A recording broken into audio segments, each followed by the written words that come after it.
Welcome to the Maxwell Leadership Executive Podcast, where our goal is to help you increase your reputation as a leader, increase your ability to influence others, and increase your ability to fully engage your team to deliver remarkable results. Hi, I'm Perry Holly, a Maxwell Leadership Facilitator and Coach.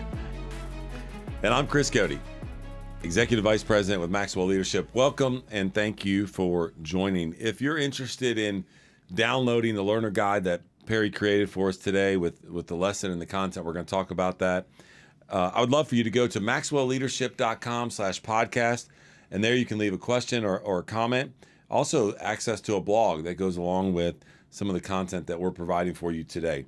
Well, today's topic is titled, Can Your People Challenge You? I thought about this and I was like, sure they can, but like, do they, right? Like, can they challenge you? That's good. But I like where you're going with this, which is, are you allowing that, right? Like, are you allowing your people to create tension, to refine each other and to challenge you, to challenge them? And is that what you're talking about here? Unpack this a little bit for us. It comes up on coaching is that many leaders, they want to make the decision and they don't want to hear from anybody. They just dictate it. I was on a call earlier today where a guy said he's just so tired of having things forced down our throat. They never ask us what we think. And it comes up quite a bit is that do you invite dissent from your team? And they look at me like I've got three heads and say, why would I do that? How would I do that? Why would you want to do that? And I love that. I just want the team thinking. I want them participating. What am I not seeing? What am I missing? It takes a little bit of personal security. An insecure leader can't really do this because they don't want to think that they need any help. Yeah. But I think most of us would say, I need help. I need other smart people thinking about this. And so I wanted to review a couple of items today about if you're not, people aren't dissenting, why? And can you help them with that? Well, I've heard, one of the content pieces you've recently created for us here at Maxwell Leadership is the inclusive leadership training course. By the way, if that's something that would add value to your team, definitely visit maxwellleadership.com/podcast and fill out the form. It is something that is being received extremely well, and it's something that's needed out there. Another content piece, again, I'm not pushing all these content pieces, but you're working on one right now in partnership with Tim Elmore around generational diversity. And so it made me think about both of those content pieces as we were talking about this, allowing people to challenge you as a leader. And I think everybody says, well, we have diversity on the team, but we don't really allow the diversity to live itself out. And as leaders, we often hire somebody, man, we need somebody just like you with the way you're thinking, and we want you to challenge the way we do things around here. And then we bring them in, and we don't leverage that diversity. We don't allow that different perspective to speak into what we're doing and the decisions that we're making as a leader. And so we say that we want that, but I think at the end of the day, we probably have some insecurities that don't allow the team to speak freely and to share that diversity of thought, which then we're stating the fact that we don't want to be challenged as a leader in what we're thinking, saying, or doing. Well, my statement, not mine, I probably heard from John 100 years ago that all of us are smarter than one of us. And if the success of our team is completely tied to my brain alone, we could be in trouble. So I really would want to involve the voices of many. And your point about diversity is incredibly important, is that if people don't feel like you can hear from them, they will assimilate to be like you. Yeah. And so all that diversity that you put on your team, you just lost, because now I'm just going to salute and stay mute and just do what you say. I'm not going to offer anything there. It reminds me of the story you tell about when you were a younger executive around the table and the leader's like, Perry, if we think the same thing, then one of us is not needed here, and it's not me. And you're like, okay, I got a thought. Let me tell you what I'm thinking. Yeah, I'll bring a point of view for that. So anyway, I have 6 ideas. What? Here's what I'm going to do. Next week, I promise I'll do 4. Yeah, we'll average. So we'll stay on. We'll average 5. We'll stay. It's a 2-week average of 5. But some ideas, practical ways to say, am I inviting dissent? And number 1 for me was lead by example. Can you demonstrate the value and respect of diverse opinions by actively seeking out ideas and viewpoints from others? So that idea, like that leader said, Perry, what's your point of view? And I had a cute answer. No. Do you require people to have a point of view? Yeah, allow for your teams to have, open discussion and listen to what's being said, and maybe ask a question behind the question of what's being talked about. Really dig into and consider alternative perspectives and be open to it. Allow people to have a differing thought and to challenge you, and really sit in it kind of and learn and ask questions and unpack that. And I think if you do that, then what's going to happen is we say all the time that leadership is contagious, then they're going to see you modeling that behavior. And when you have to challenge them, hopefully that behavior will be the same as what you're modeling. And so we need to make sure that we are doing that. It reminds me of, we've talked about alignment versus agreement. In team meetings and one-on-ones, like, you want people to speak their perspective, their thought of mind. You want them to up-level ideas. Ultimately, you're the leader and you get paid to make a final decision. But as a team, we want to make sure that everybody's speaking what they're thinking, and we leave in alignment. We may not be all in agreement, but that's okay. And I think that's a powerful tool around leading by example. Especially, let me add this, when the change or the decision comes from somebody else that changed your mind or challenged you, I think that's key to be able to live that out. Well, this leads us to number 2, which goes right what we were talking about. Is it safe to tell you what I think? Do your people feel safe? And you're like, oh, there's Perry and Chris, 6'4", 6'5", 250. Well, I don't know how much you weigh, but I weigh 250 plus, talking about safe. I can match that. Yeah. Okay. Yeah. Okay. I just didn't want to throw you under the bus. We're a force. Let's just put it that way. Yeah, that's right. But what we're talking about here is the psychological safety of allowing people to share what they think, to challenge a certain situation. And so we have to, as leaders, create an atmosphere of trust where they feel comfortable being able to do that. And I think if they are assured that they have your trust and that they can do that and that they'll be heard, then I think they'll take in that into consideration and be more than willing to share what they're thinking. I think this is one of the biggest points of this conversation, is that if you think you have the best intentions in the world, but if people don't trust your motive, if they don't trust your candidness, if they don't trust that you can handle what I have to say, they are going to hold back. They're not going to feel safe in review. And you're not in this consistency of your emotions, is that you can say hard things to me and I don't blow up. I receive that from you. I listen for that. One thing I learned from Tim Elmore in this work on the generational diversity was, I asked Tim, how do you, I want to exude confidence, but have some humility about it. I want to hear from you. I want you to know I'm open to hearing that. And Tim says, this is a great quote. He said, I talk like I'm right and I listen like I'm wrong.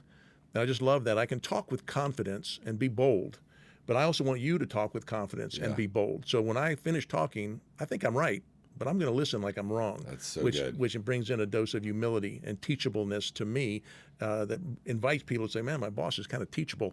I think I'll share with that. Leaders, you know better than anyone that growth is essential if you want to make tomorrow better than today. But fitting growth into your calendar takes intentionality and self-discipline. So let Maxwell Leadership help make your growth achievable. You're invited to join thousands of worldwide leaders in using the Maxwell Leadership Growth Plan. The Maxwell Leadership Growth Plan provides you with convenient and easy to implement leadership resources, including video lessons from John Maxwell, all at your fingertips. Available in our Maxwell Leadership app or online, you'll be coached by many well-known leadership experts that will help you achieve your growth goals. You can even listen to this podcast right there in the app. Check it out for free today at growth.maxwellleadership.com. That's growth.maxwellleadership.com. Number 3 was, could you increase the opportunities to dissent? Well, why would I want to do that? Well, the idea here is that we tend to think about how do we give people a chance to voice their opinions, and this could include regular team meetings, of course, is what we're normally thinking. But what about one-on-ones that you have about anonymous suggestion boxes or online platforms where you can plant ideas or leave ideas? It could be anonymous. But I really like the idea of building trust one-on-one and then bring it to the group and leading by example, as we said, number one, that I'm going to have a point of view. I insist you share your point of view. Matter of fact, I may insist you share your point of view first so it doesn't sound a lot like my point of view. And really get people talking to me in an honest, candid way. I love that. And I love that we're talking about this in open meetings. There's a right way to go about doing it and to open that up and say, hey, man, let's push back on this. Like, challenge this. I'll give you an example because I think you can do it in both open meetings, but then also some you may have to follow back up on a one-on-one conversation because that's just not how they're wired. They may not be comfortable doing that in a group setting, but they would be comfortable doing it in a one-on-one setting. Just recently, this week, I had a meeting and I was encouraging some tension in a certain decision that we were looking to make and encouraging pushback on what I put out there in the ecosystem for them to challenge. And I noticed one individual that we were on a Zoom call, and I noticed that the body language did not look very engaged and wasn't very talkative. And so I was like, I want to have a conversation, one-on-one. So I had a conversation later that day, one-on-one, and I said, hey, talk to me a little bit about what are your thoughts around this? And there's just brilliant stuff coming out. And so I was able, you mentioned in here about, using those one-on-ones as a coaching moment for those that are not comfortable. Some are very comfortable, by the way. And we have several on our team that feel that way. But when they're not, it allows you to kind of coach them in a private one-on-one setting and speak into the fact that you believe that what they think and their perspective and their point of view, and that's why they're on the team. And, and so it was an interesting conversation that hopefully encourages that individual that the next time that comes up, if they're feeling something or that they want to share, they want to push back, that they will do that. But the only way they were able to do that was because I was aware of a body language and what was going on in the meeting and then had that one-on-one conversation. I can just add before you go to number 4, you just triggered something that we have been trying in my last role, that there are people in the team that, you and I are pretty open, pretty out there, pretty public. We don't have trouble sharing. There are others that are more quiet, more private, more protective of their thoughts, and they're more introverted versus our extroversion.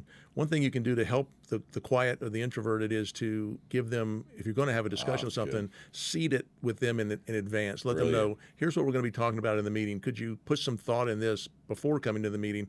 You and I, you throw a subject, we could talk about it, way long right now, but a lot of people don't have that. That's good. So can you help them with that? That's good. I love that.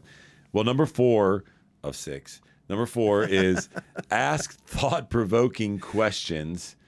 Instead of just seeking agreement, pose a question out to the team and challenge the status quo. Let them hit it around a little bit in the room and encourage everybody to participate. This reminds me of a little exercise we do in some of our facilitating training where it's this or that. I challenge leaders all the time to say, hey, what's a change you're going to make? What's a new direction you want to go? Whatever it is, create a couple questions around that with different scenarios and then put them out to the team and make them pick a side and then defend it and have a conversation. And so there's a way that you can say, hey, do you think we should do this or do you think we should do that? Have at it. And then go, okay, here's another question for you. Do you think? So really by being able to ask those questions, it'll lead to them being able to feel more comfortable speaking their mind about a certain situation. Often overlooked leader skill here is the skill of curiosity. That are you genuinely curious about what other people think? Are you really curious about? Do you want to encourage this innovation and creativity in others? Are you curious about how they would solve the issue that you're facing? And I know that we can ask good questions. I've often heard, asking a question is getting you to prove you already know something. But curious is me trying to learn something. And I love that little reminder is that when I'm going to ask questions, Am I really trying to learn something new? I'm curious. How would you solve this if you were me? What would you consider? What are the biggest challenge? What's the biggest risk? And I'm curious where you feel like we're going here, and get them engaged that way. Good. Number 5 of 6 is encourage respectful debate. Is establish ground rules if you need to have healthy disagreement. Active listening needs to be a part of it, that you avoid personal attacks, you focusing on issues other than the individual saying the issues. I don't know if you've seen this, but allowing and encouraging, go ahead and let's argue, but we're going to do it respectfully. Yeah. Trust is the currency to all leadership. And I think that if you have trust, then you can have these open debates, even if they get a little bit heated. You want passionate people standing up for what they believe and want to challenge certain things in your leadership in a respectful way. We're not talking about not being respectful, but if there's trust there, it shouldn't be a problem. And to make sure there's just pure motive. Perry's mentioned that word a couple times today about the motive behind the debate. I think it reminds me of that saying of, hey, let's make sure as leaders that we want to do right more than we want to be right. And I think that if we get into the motive, we just want to be right, then you're not open to people challenging or having a debate. But if you want to do what's right for the people, for your team, for the organization, then you'll be open to that. Well, the last one, number 6, host, and we talked about this a couple weeks ago on our podcast, an after-action review.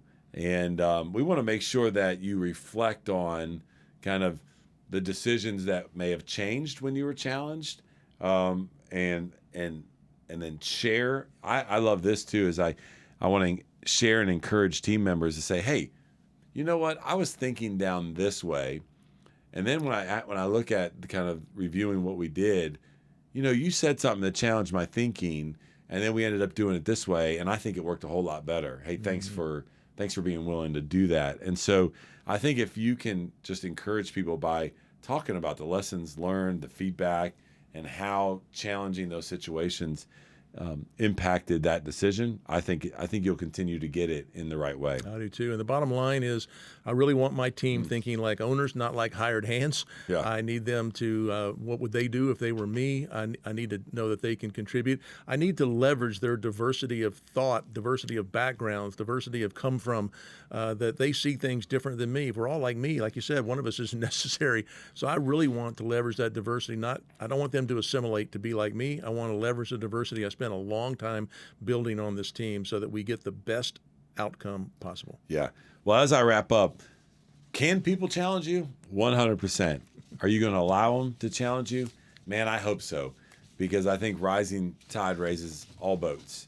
And that's what we're here for. We're here to challenge each other, to sharpen each other, and to be able to do that. It takes security as a leader.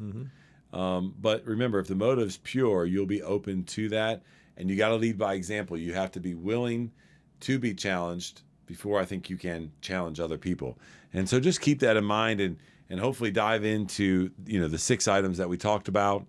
And if you didn't ahead of time, I want to encourage you to download the Learner's Guide so that you can kind of make some notes. Maybe you were driving, maybe you're out exercising, but sit down and really look at each one of these and say, how can I do a better job of this so that I'm more transparent with my team? So. Fantastic. If you'd like to get that learner guide, leave a question or a comment. You can do all that at maxwellleadership.com/podcast. You can also learn about our offerings there, and we love hearing from you. So please go there and leave us a comment or a question, and we're very grateful you'd spend this time with us today. That's all today from the Maxwell Leadership Executive Podcast.